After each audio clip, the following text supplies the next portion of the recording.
So, சில முக்கியமான விஷயங்களை பவுல் ஆ, இங்கே சுட்டிக்காட்டுகிறான். அதை நான் உங்களுக்கு சொல்ல விரும்புகிறேன். முதலாவது விவாதங்கள், 2வது விபச்சாரம், 3வது சண்டைகள், 4வது விவாகரத்துகள், 5வது விக்கிரக ஆராதனை. 8வது அதிகாரத்தின் 1வது வசனம், விக்கிரகங்களுக்கு படைக்கப்பட்டவைகளை குறித்த விஷயத்தில் நம் எல்லாருக்கும் அறிவு உண்டென்று நமக்கு தெரியுமே. அறிவு இருமாப்பை உண்டாக்கும், அன்போ பக்தி விருத்தியை உண்டாக்கும். இந்த 8வது அதிகாரத்தை கவனமாய் பரிசீலித்தால் அதில விக்கிரகங்களுக்கு சம்பந்தப்பட்டவைகளை நாம் புசிக்கலாமா புசிக்க கூடாதா என்பவனவற்றை குறித்து அங்கே பேசுகிறான். சோ, அவற்றை விவரமாக இந்த 8வது அதிகாரத்தில் தொடர்ந்து 9வது அண்ட் 10வது அதிகாரத்திலும் கூட தெளிவாக எடுத்துச் சொல்லுகிறான்.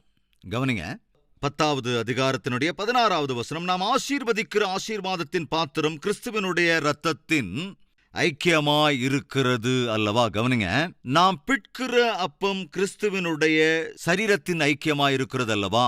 19வது வசனம், இப்படி இருக்க விக்கிரகம் ஒரு பொருள் என்றும் விக்கிரகத்துக்கு படைக்கப்பட்டது ஒரு பொருள் என்றும் சொல்லுகிறேனோ, அஞ்ஞானிகள் பலியிடுகிறவைகளை தேவனுக்கல்ல பேய்களுக்கே பலியிடுகிறார்கள் என்று சொல்லுகிறேன். நீங்கள் பேய்களோடு ஐக்கியமாயிருக்க எனக்கு மனதில்லை. நீங்கள் கர்த்தருடைய பாத்திரத்திலும் பேய்களுடைய பாத்திரத்திலும் பானம் பண்ணக்கூடாதே. நீங்கள் கர்த்தருடைய போஜன பந்திக்கும் பேய்களுடைய போஜன பந்திக்கும் பங்குள்ளவர்களாயிருக்க கூடாதே. நாம் கர்த்தருக்கு எரிச்சலை மூட்டலாமா? அவரிலும் நாம் பலவான்களா? கொரிந்துவிலே தேவாலயங்கள் இருந்தன. அந்த தேவாலயங்களுக்குள்ளே பரிசுத்த குலைச்சலான காரியங்கள் நடந்தது. தேவாலய வாசலிலேயே விபச்சாரம் செய்வதற்காக வேஷிகள் காத்து கொண்டிருந்தார்களாம். தேவாலயத்திலே இப்படிப்பட்ட காரியங்கள் நடந்தால் அது பரிசுத்த தேவனுடைய தேவாலயமாக எப்படி இருக்க முடியும்? எனவே அங்கே அப்படி பரிசுத்தம் இல்லாத தேவாலயங்கள், பாவங்களால் நிறைந்திருந்த தேவாலயங்கள் கொரிந்து பட்டணத்திலே சுமார் 1000க்கும் மேலாக இருந்தது. அப்படிப்பட்ட இடங்களிலே பலியாக கொடுக்கப்பட்டவைகளை கொண்டு வந்து சாப்பிடுங்கள் என்று ஒருவேளை யாராவது சொல்வார்கள் என்றால் புசிக்க வேண்டாம் என்று பவுல் அங்கே விவரமாக தெரிவிக்கின்றார். சோ, அப்படிப்பட்ட நிலையிலே பலி செலுத்தக்கூடிய ஒரு நிலை வந்தபோது அதைத்தான் விவரமாக அங்கே பவுல் அறிவிக்கிறார். 11வது அதிகாரத்திலே நாம் பார்க்க முடியும் அசட்டையோடு கூடிய திருவிருந்து. இந்நாட்களிலும் கூட அநேக இடங்களில் அநேக சபைகளிலே தேவனுடைய திருவிருந்திற்கு ஒரு மதிப்பே இல்லாமல் செய்துவிட்டார்கள். யார் வேண்டுமானாலும் பங்கு பெறலாம், எப்பொழுது வேண்டுமானாலும் பங்கு பெறலாம், எப்படி வேண்டுமானாலும் பங்கு பெறலாம், அதற்கான ஆயத்தம் அவசியமில்லை என்பதைப் போல ஒரு மதிப்பை இல்லாதபடி செய்துவிட்டார்கள். அன்று கொரிந்து சபையிலே என்ன நடந்ததோ அதே போல இன்றும் கூட அநேக சபைகளில் நடந்து கொண்டிருக்கிறது. ஆனால் அதற்கு வேல்யூஸ் உண்டு.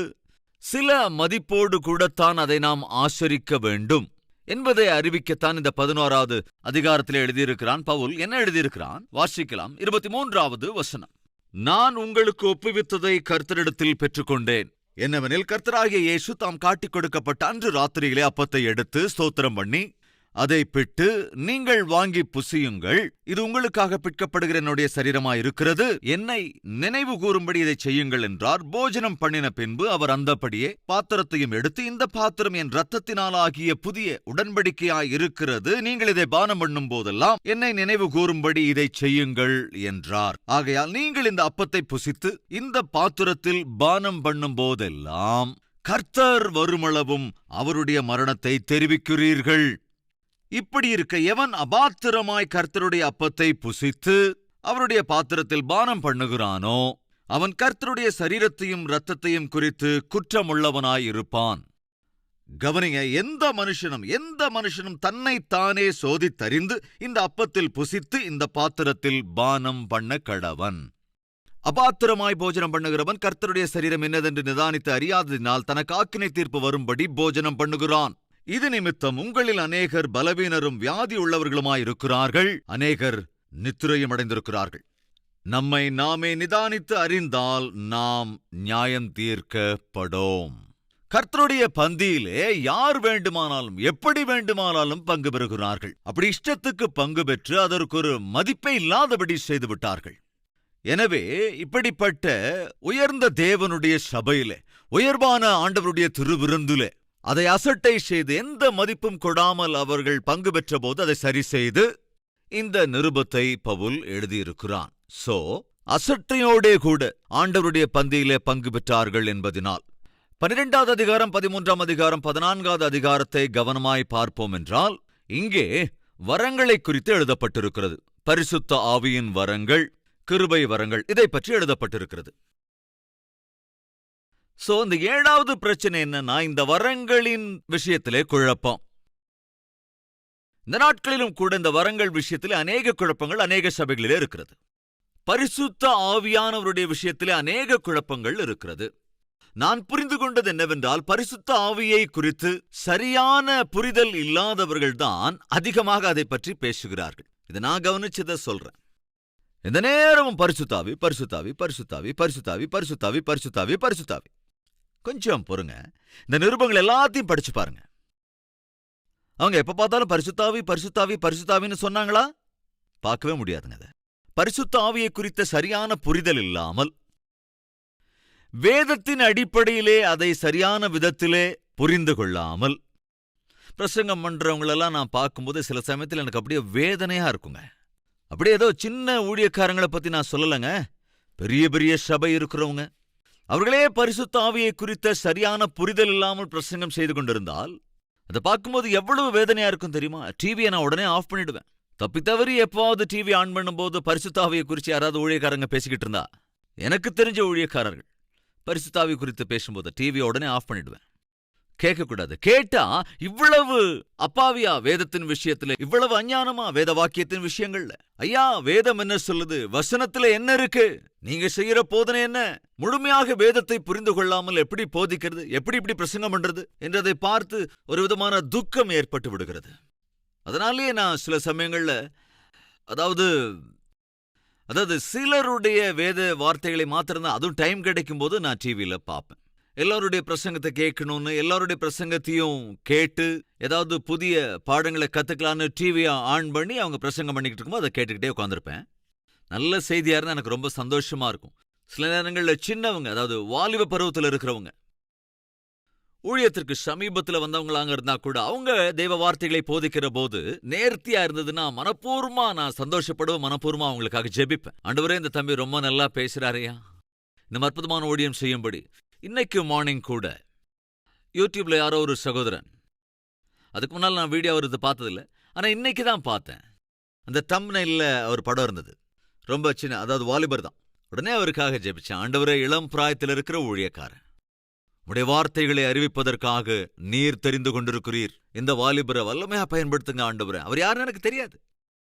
சில நேரங்களில் வால் போஸ்டர்ஸ்ல பார்ப்பேன், கார்ல எங்கேயாவது போகும்போது வால் போஸ்டர்ஸ்ல பார்ப்பேன். அப்படி பார்க்கும்போது உடனே மனப்பூர்வமா ஜெபிப்பேன். அது அவங்க யாரா இருந்தாலும் சரி.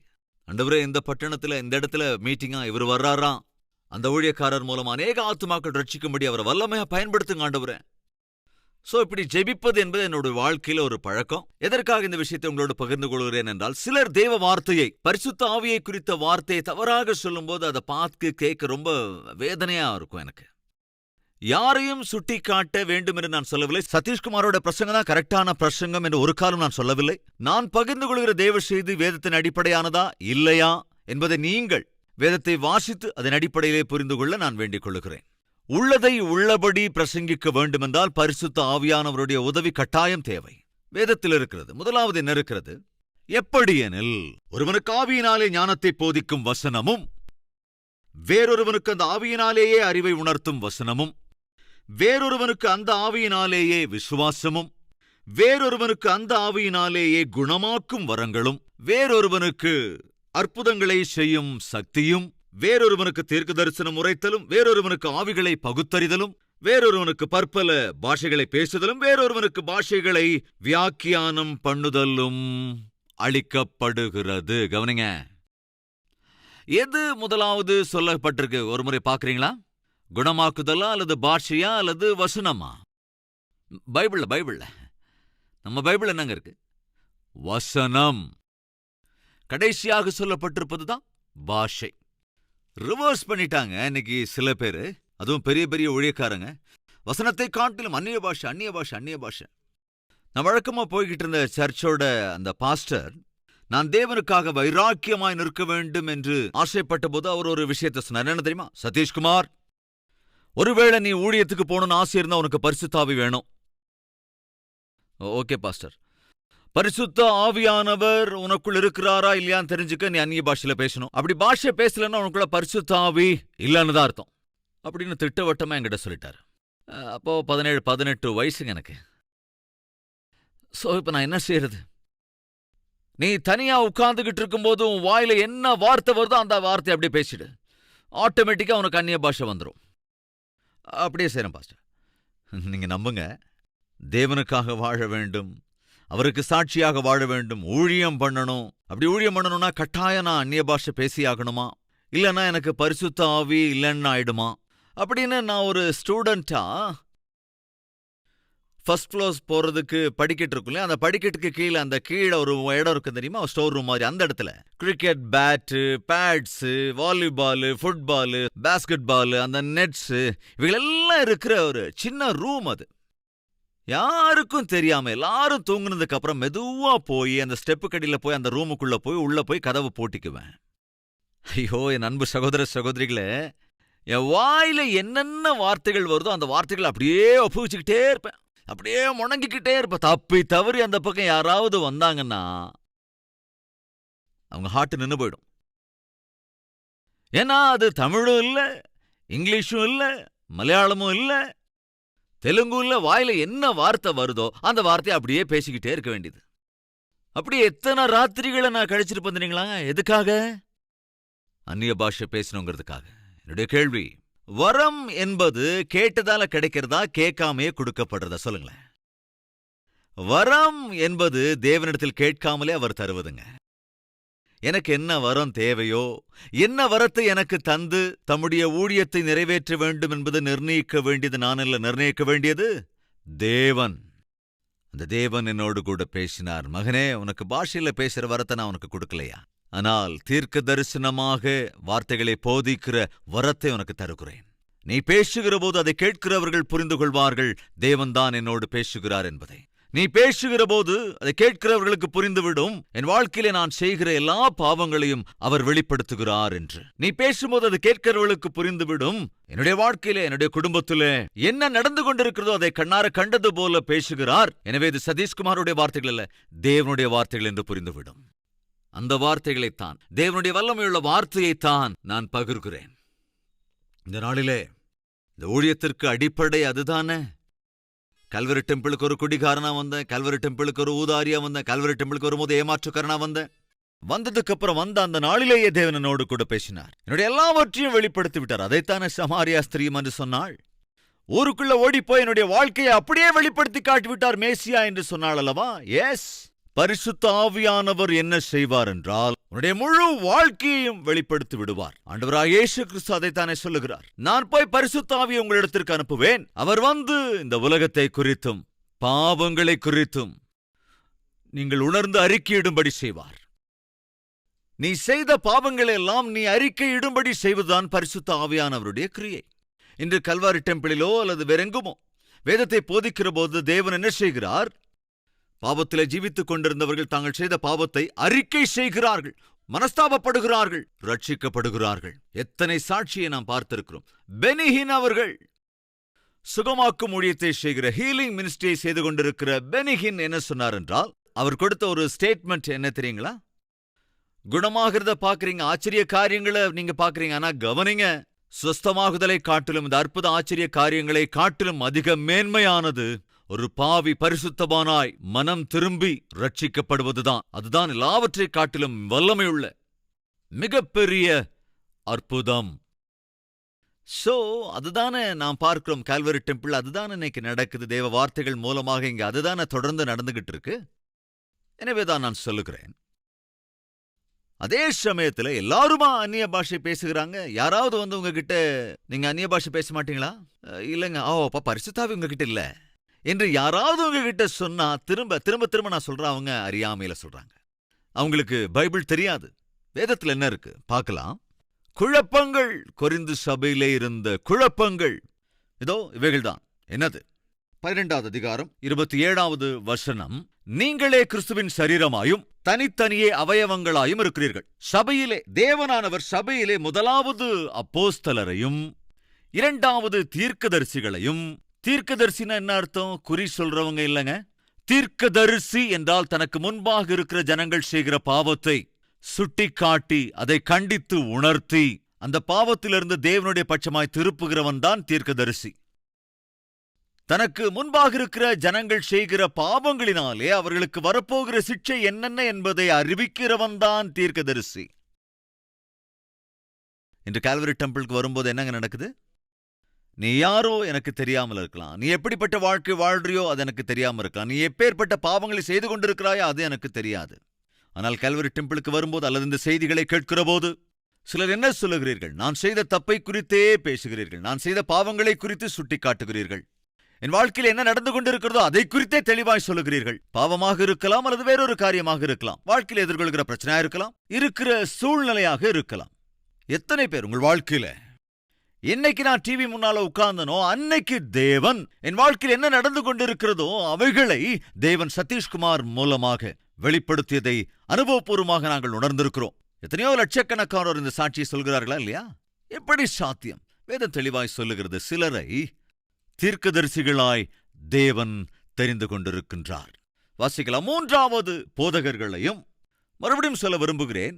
இந்த வரங்களின் விஷயத்திலே முதலாவதாக இங்கே நாம் என்ன பார்க்கிறோம்? வசனம் தானே. முதலாவது நாம் பார்க்கிற வரம் என்ன? வார்த்தை தானே. கவனிங்க.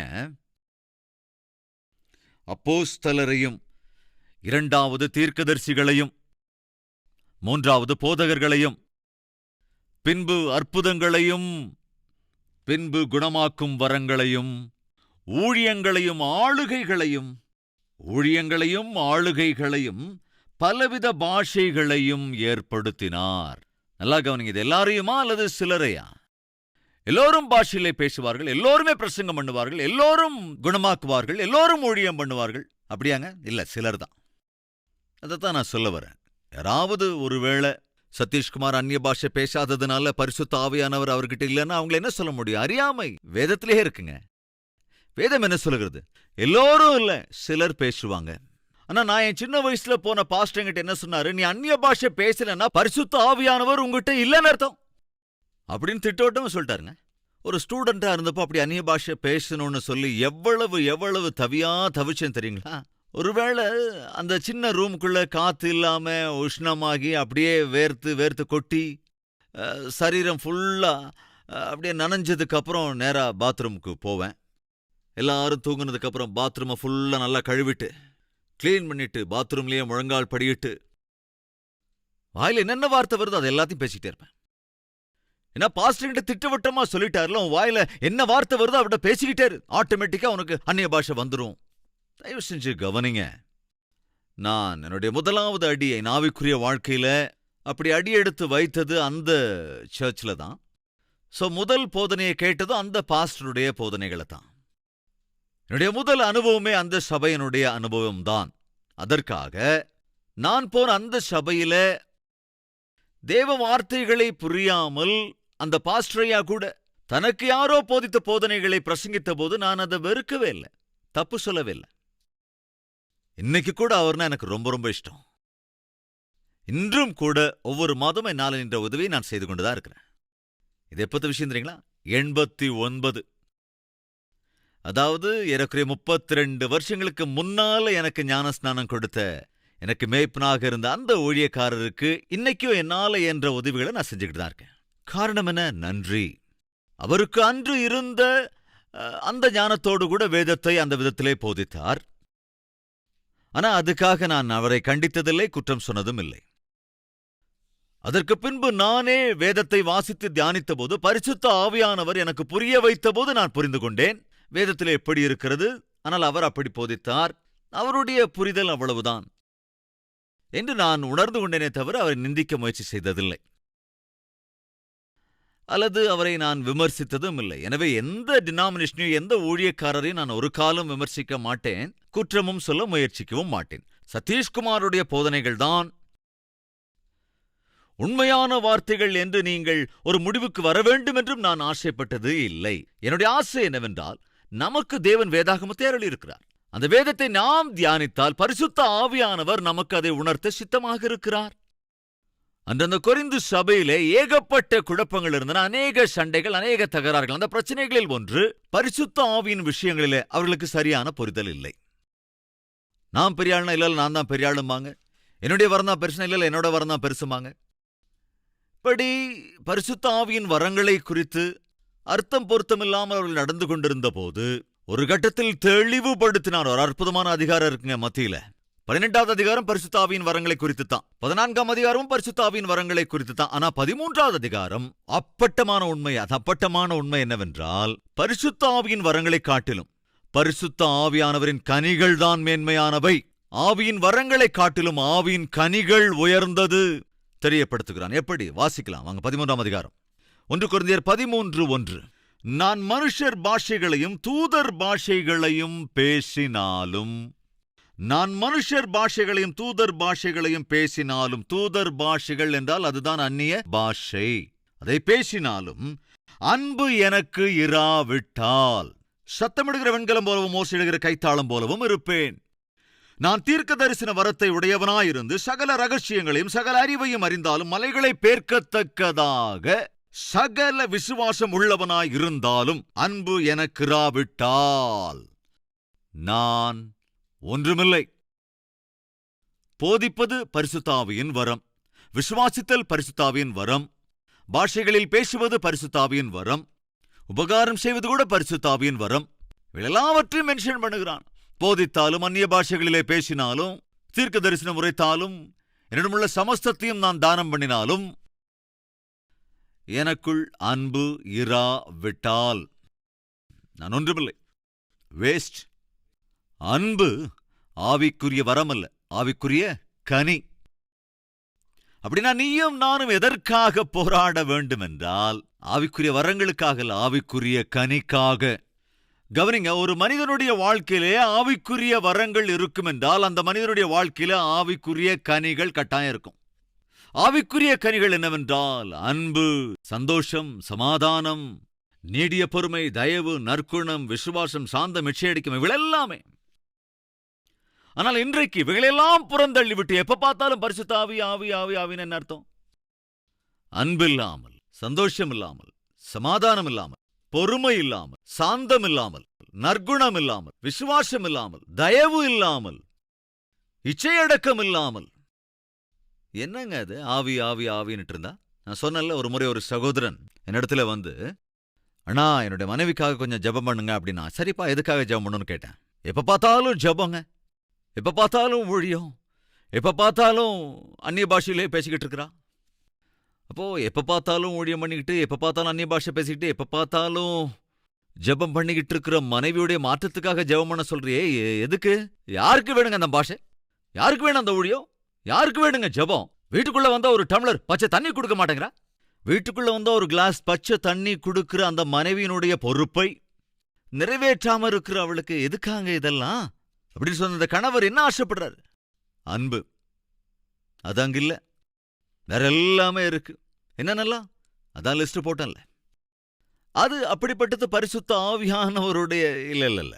ஒருவேளை அப்படி நினைச்சா அது அறியாமை. பரிசுத்த ஆவியானவருடைய வரங்களை உடையவர்கள் அந்த வரங்களை வேதத்தின் அடிப்படையிலே கிரியைகளிலே வைக்கிற போது, அதே சமயத்திலே பரிசுத்த ஆவியானவர் நமக்குள் தம்முடைய கனிகளையும் வெளிப்படுத்துவார். அன்பு, சந்தோஷம், சமாதானம், நீடிய பொறுமை, தயவு, நற்குணம், விசுவாசம், சாந்தம், இச்சையடக்கம், இவைகள் எல்லாவற்றையுமே கூட தெளிவாக தேவன் நம்முடைய வாழ்க்கையிலே வெளிப்படுத்துவார். என் அன்பு சகோதர சகோதரிகளே, எதற்காக பவுல் கொரிந்துவுக்கு இந்த நிருபத்தை எழுதினான் என்றால், இவ்வளவு பிரச்சனைகளுக்கும் இடமாக இந்த சபை குழப்பத்தில் இருந்தபோது ஒவ்வொன்றையும் மிக ஜாக்கிரதையாக பட்டியலிட்டு find the fault and try to rectify it. பிரச்சனைகளை தெரிந்து கொள்ளுகிறான். அந்த பிரச்சனைக்கான தீர்வுகளை தேவ வார்த்தையின் அடிப்படையிலே கொடுத்து கொண்டிருக்கிறான். எனவே 12, 13, 14 அதிகாரங்களிலே வரங்களிலே குழப்பம் கொரிந்து சபையிலே இடம் பிடித்து விட்டது. இறுதியாக 15வது அதிகாரத்திற்கு நாம் வருகிற போது விருதாவான போதனைகள், விவரமில்லாத போதனைகள். எல்லா போதனைகளும் வார்த்தையின் அடிப்படையில் இருக்கா? இல்ல.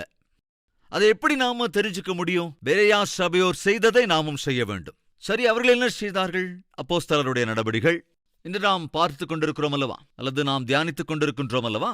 நான் பகிர்ந்து கொள்ளுகிற இந்த தேவ செய்தி வேதத்தின் அடிப்படையில் இருக்கிறதா இல்லையா என்பதை தயவு செய்து நீங்க பரிசீலிக்கணும். வாசிக்கலாம். அப்போஸ்தலர் 17:11 வசனம். அந்த பட்டணத்தார் மனோவாஞ்சையாய் வசனத்தை ஏற்றுக்கொண்டு, அதாவது பவுலும் சீலாவும் சொன்ன காரியங்கள் இப்படி இருக்கிறதா என்று தினந்தோறும் வேத வாக்கியங்களை ஆராய்ந்து பார்த்ததினால் என்ன செய்தார்களாம்? தினந்தோறும் வேத வாக்கியங்களை ஆராய்ந்தார்களாம். யார் போதித்த போது? பவுலும் சீலாவும் போதித்த போதே அங்கிருந்த அந்த சபை மக்கள் எல்லாம் வேத வாக்கியத்தை ஜாக்கிரதையா ஆராய்ந்து கொண்டிருப்பாங்களாம். வசனத்தின் அடிப்படையில் போதிக்கிறார்களா இல்லையா என்று திரும்ப திரும்ப சொல்கிறேன். சதீஷ்குமார் வார்த்தையை போதிக்கிற போதும் தயவு செய்து பரிசுத்த வேதாகமத்திலே ஒப்பிட்டு பாருங்கள். வேத வாக்கியத்தின் அடிப்படையில் பிரசங்கிக்கிறாரா அல்லது சதீஷ்குமார் தன் சொந்த கருத்துக்களை பேசுகின்றாரா?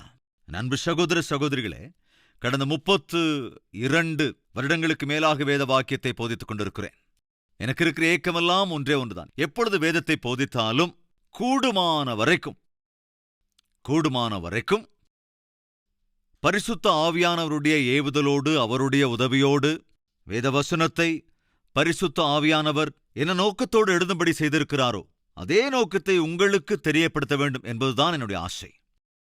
அதனால்தான் முழு வேதாகமத்தையும் நாம் ஒருமுறை தியானிக்கலாம் என்று நான் அழைப்பு விடுத்தபோது, நீங்க எப்படி வாசிக்கிறீங்களோ அது எனக்கு தெரியாது.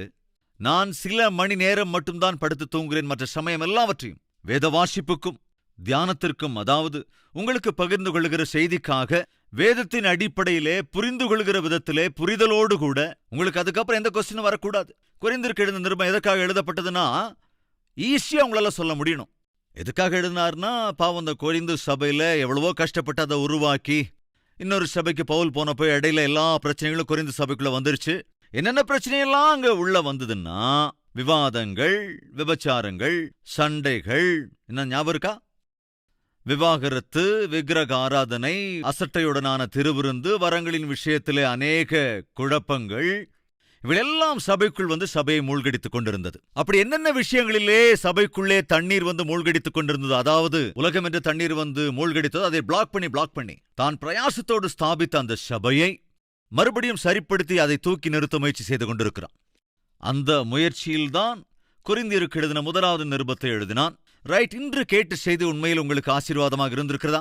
புரிந்து கொள்ளும்படி இருக்கிறது என்றால் எங்களுக்கு அதை தெரிவியுங்கள். எப்படி ஆசீர்வதிக்கப்பட்டீர்கள் என்பதை நீங்கள் எங்களுக்கு தெரிவியுங்கள். தேவ நாமத்திற்கு அது மகிமையாக இருக்கும். ரைட். வாருங்கள், எல்லோரும் ஜெபிக்கலாம். ஒருமனப்பட்டு தேவனை நோக்கி பார்க்கலாம். மகா பரிசுத்தமும் அன்பும் நிறைந்த பிதாவே, இந்த வார்த்தையை கேட்டுக்கொண்டிருக்கிற ஒவ்வொருவருடைய வாழ்க்கையிலும் மாற்றம் வர வேண்டும். உம்முடைய வார்த்தையின் அடிப்படையில் வாழ்ந்து உம்மை நாங்கள் சேவிக்க வேண்டும். வாழ்க்கையை கட்டிக்கொண்டு குடும்பத்தையும் நல்லபடி கட்டிக்கொள்ள வேண்டும். சிறு பிள்ளைகள் முதற்கொண்டு உம்முடைய வார்த்தைகளை புரிந்து கொண்டு அன்றைய வரப்போகிற நாட்களிலே அற்புதமான சிலுவையின் சேனையாக, ஊழியக்காரர்களாக உருவாக வேண்டும். வரங்களிலே குழப்பங்கள், ஆண்டவரே, டினாமினேஷன் எதுவாக இருந்தாலும் நீர் அருளியிருக்கிற பைபிள் ஒன்றுதான். அந்த பைபிளை புரிந்து வாசிக்கிற வேளையில ஐயா, உம்முடைய வசனத்தின் அடிப்படையிலே வாழ்ந்து நாங்கள் உம்மை மகிமைப்படுத்த முடியும். அப்பா, இந்த வேளையிலும் கூட உம்முடைய அடியேனை நீர் ஏற்படுத்தி தெளிவாய் திட்டவட்டமாய் வரங்களை குறித்தும் வரங்களின் விஷயத்தில் இருந்த குழப்பங்களை குறித்தும் பேசினீர். இதை கேட்டிருக்கிற ஒவ்வொருவரும் வேதத்தின் அடிப்படையில சத்தியத்தை உணர்ந்து கொள்ள கிருபை அருள வேண்டும் என்றும் இயேசு கிறிஸ்துவின் நாமத்தில் வேண்டிக் கொள்கிறோம் பிதாவே. ஆமென்.